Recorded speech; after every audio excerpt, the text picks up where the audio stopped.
The visual is not important here. The music is not important here. The voice is not important here. What matters are the words. If you cannot listen to the words, you do not belong here. If you understand this, welcome to the Fate Club. There is a constant pull from everything that surrounds.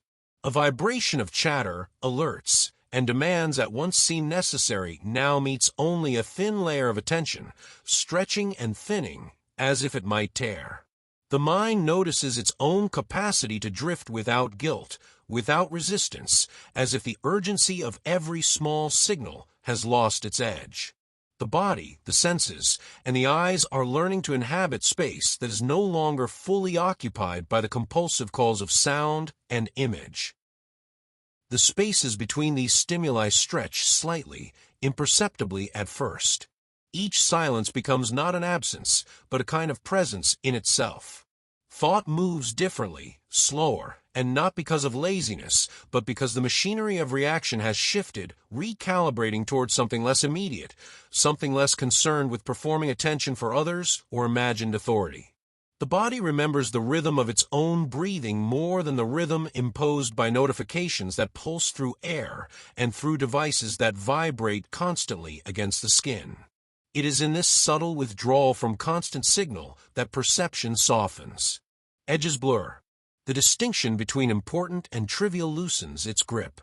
The mind recognizes the hollow weight of the habitual, the way habitual attention once filled every moment and thought, now allowed to recede. A quiet margin appears where observation itself begins to rise without effort, without claiming triumph, without needing to note the absence of noise as a victory. As the drift grows, a peculiar clarity emerges, not as enlightenment or insight, but as a simple reorganization of energy. Listening does not demand judgment. Seeing does not demand selection. The body, moving through rooms, streets, or moments of solitude, carries attention that is no longer about responding, reacting, or correcting. It is about registering, feeling, and simply registering again. There is a fatigue, not a bodily fatigue, not an exhaustion of muscles or sinew, but a fatigue of constant prioritization. The need to continuously decide what merits attention presses lightly, and in this fatigue, the brain, once wired for hyperresponsiveness, experiences intervals of blankness. Non-committal awareness appears. Thoughts drift like clouds without carrying storms. The environment hums around without needing to be internalized or evaluated.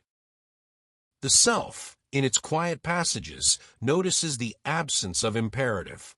A soft relief comes when the machinery of obligation loosens. The reflex to answer, to comment, to correct, to engage is allowed to fade like a tide that no longer meets the shore.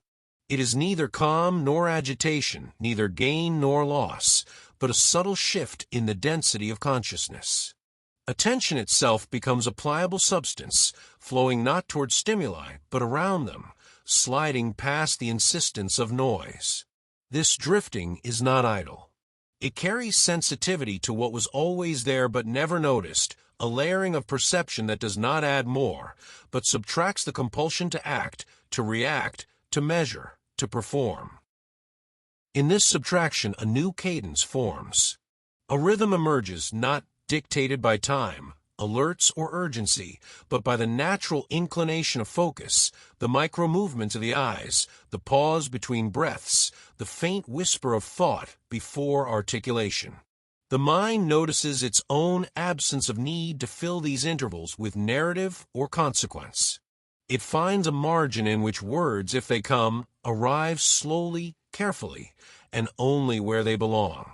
The drift becomes a continuum stretching across hours or minutes. Internal and external blend. Lines between stimulus and observation dissolve. A state arises that is neither dull nor vibrant, but simply present in its own measure.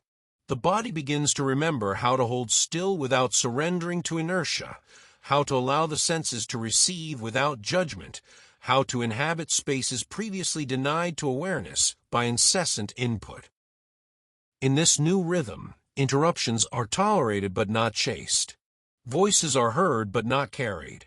Images appear but are not consumed.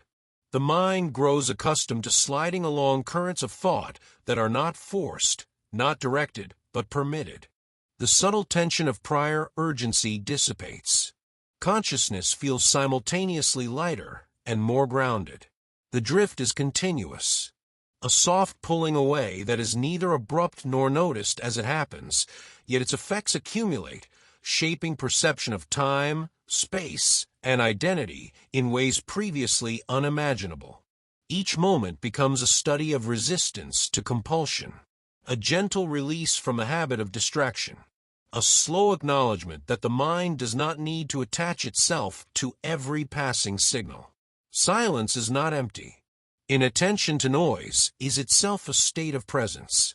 The self, though still active, becomes less defined by reaction and more by observation, less by measure and more by resonance. Body and mind find a provisional equilibrium not achieved through effort, but through the fading of previously necessary engagements. The pull of the world outside the self is acknowledged but not responded to. Edges of identity soften. Compulsive habits of action lessen. The mind experiences intervals of neutrality, neither dull nor hyperactive, but simply permissible. Each drift is a quiet recognition of processes that do not require interference. Each pause holds attention in its natural arc. Each moment rehearses absence in the midst of presence. This state expands subtly, imperceptibly, transforming the experience of what it means to observe, to register, to be. The distinction between noise and self becomes a gentle question rather than an imperative. The body learns to carry stillness. Attention itself becomes a pliant, drifting force. The drift continues, not as escape, but as alignment with a rhythm previously unnoticed, a current of experience that does not demand articulation or action. Mind folds gently into the natural cadence of perception. A slow, unforced return to awareness occurs. Judgment and reaction fade. Drift becomes a space where the mind can rest without leaving the world. Attention is neither captured nor lost, only allowed to be. The subtle clarity of presence grows with each interval, carrying a weightlessness neither achievement nor defeat, but the result of letting go of the compulsion to respond. The machinery of hyper-alertness cools. The mind and body inhabit their own rhythm. The world continues its noise, yet it no longer dictates the flow within. This quiet tension, this continuous drift, forms a new landscape of perception. Attention is free to move around the edges of noise, to slide past it, to exist in the margin without obligation. The drift continues, endless, calm, unclaimed, present, unnoticed. There is neither victory nor loss, only the soft unfolding of presence. The gentle erosion of compulsion. The subtle weight of being unbound from urgency. The mind registers the shift not as event, but as ongoing process. Spaces between sounds, words, images, and moments become themselves the ground of perception. Each pause, each interval, each quiet fold of awareness testifies to the drift that has no name, no purpose, no expectation. Only the slow, precise, unavoidable movement away from noise and toward unforced occupancy of existence. This drift, once recognized, is not clung to, not named, not directed. It simply continues. Attention learns that its own weight can be light. Currents of distraction slide past. Body and mind inhabit the spaces left behind. Presence persists without performance. Drift becomes the natural rhythm of the ongoing. The pull of noise diminishes, not because it ceases, but because the self ceases to be drawn into it. The mind floats gently, endlessly, quietly, without urgency, without judgment, without requirement, observing the world and itself in tandem. The drift remains continuous, subtle, imperceptible, yet undeniable in its effect. Every moment becomes an opportunity to notice the margin without needing to fill it. The machinery of reaction rests. Attention itself learns to breathe. The process continues, unmarked, unnoticed, essential, inevitable and still.